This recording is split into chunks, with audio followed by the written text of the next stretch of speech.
कधीच नाही चुकणार तुमचे फेवरेट टीव्ही शोज झी5 सोबत, तेही एकदम फ्री।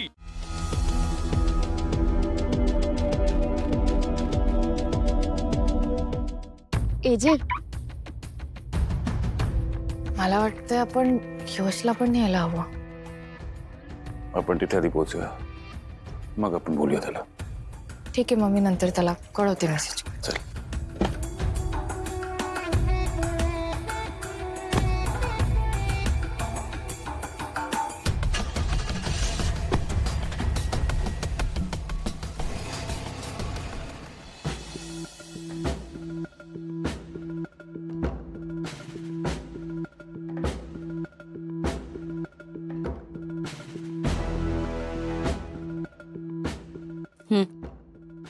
Thank you.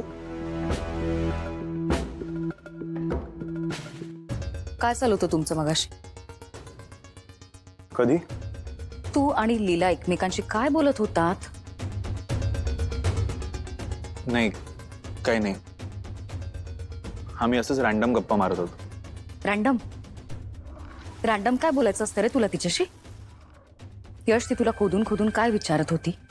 यश, पुन्हा ते मूर्खासारखे सिक्रेट प्लॅन्स वगैरे करू नका। काही सिक्रेट प्लॅन? हे बघ, असं काही नाहीये। आणि ना, पहिलं तर तू हे रॅन्डम अझम्पशन्स करणं प्लीज बंद कर। Random assumptions. यश, ती मुलगी तुझ्या डोक्यात काहीतरी वेडं-वाकडं भरवत असते आणि तू आवाज जातोस। तिच्या नादी लागून भलतं सलतं काही करू नकोस हा। काही पहिली गोष्ट तर ना, लीलाबाईंनी माझ्या डोक्यात काहीही भरवत नाही। आणि मी काय आता लहान मुलगा राहिलेलो नाही। मी माझ्या आयुष्याचा निर्णय स्वतः घेऊ शकतो। बघितलं ना, त्या बावळट मुलीच्या प्रेमात पडून काय छान निर्णय घेतला असते।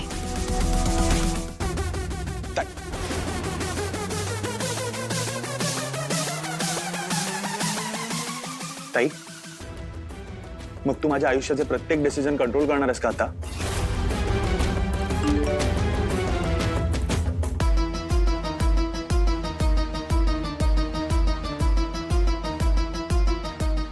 कोणाचा मेसेज आहे?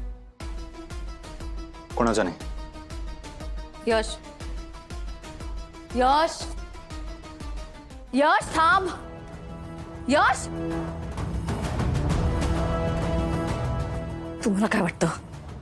तुम्ही असे सिक्रेट प्लॅन्स वगैरे करता, मला कळत नाही का? दुर्गा, बाळा, तुझं आणि लीलाचं पटत नाही, सतत बिनसत असतं।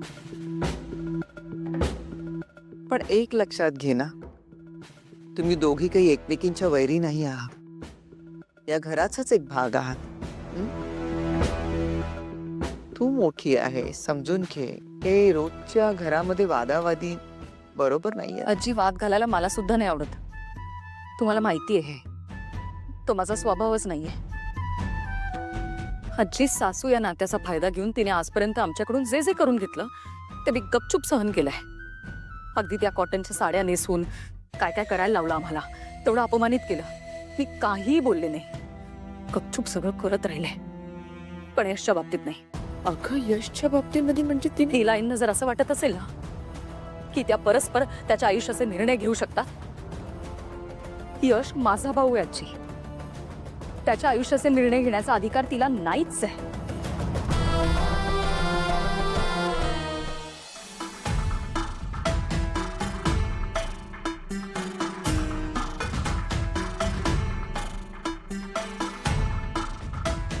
तुझ्याशी बोलून खरंच बरं वाटतंय ताई, पण मी आता ठरवलंय, मी अजिबात हरणार नाहीये। मी त्या विक्रांतला त्याची जागा दाखवूनच राहणार आहे।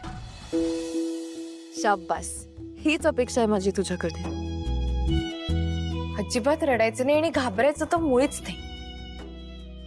आणि लक्षात ठेव, काही झालं तरी मी तुझ्या बरोबर आहे।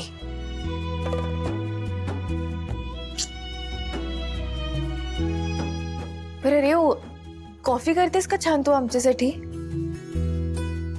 सगळे एकत्र कॉफी पिऊ, सगळ्यांचा मूड बरा होईल। Yes.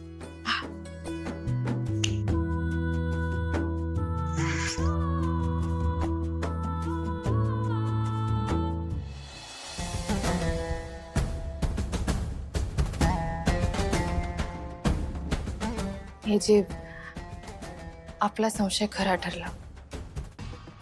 विक्रांत रेवतीला भेटला होता.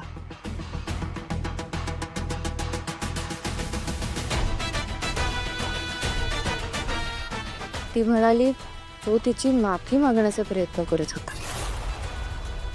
पण आपल्याला माहिती आहे विक्रांत कसा आहे. तो कुठलीही गोष्ट हेतूशिवाय करणार नाही. हिचे मला तो खरंच खूप काळजी वाटते रेवची. हे बघ, तू काळजी करू नकोस. मी आहे ना, मी सांभाळून घे. ताई, कॉफी झालीये. आलो. हे बघ, हे सगळं माझ्यावर सोड.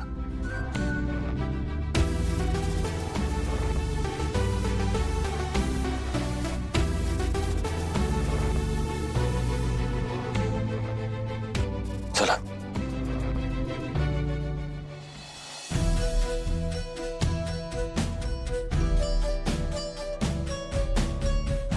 रेऊ आणतेस ना ग? आले.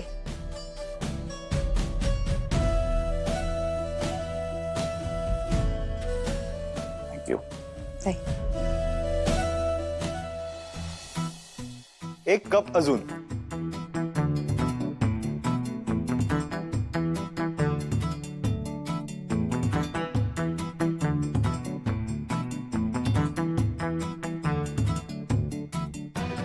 मीच बोलवलंय त्याला. आणि परफेक्ट टाइमवर आलाय.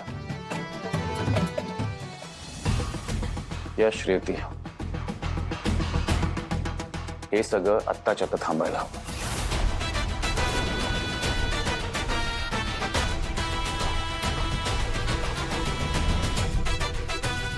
आणि तुमचं लग्न झाल्यावर हे नक्कीच थांबणार आहे.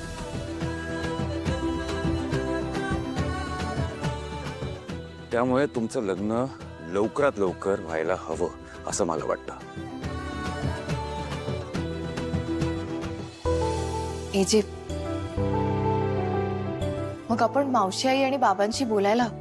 हो, बोलावंच लागेल.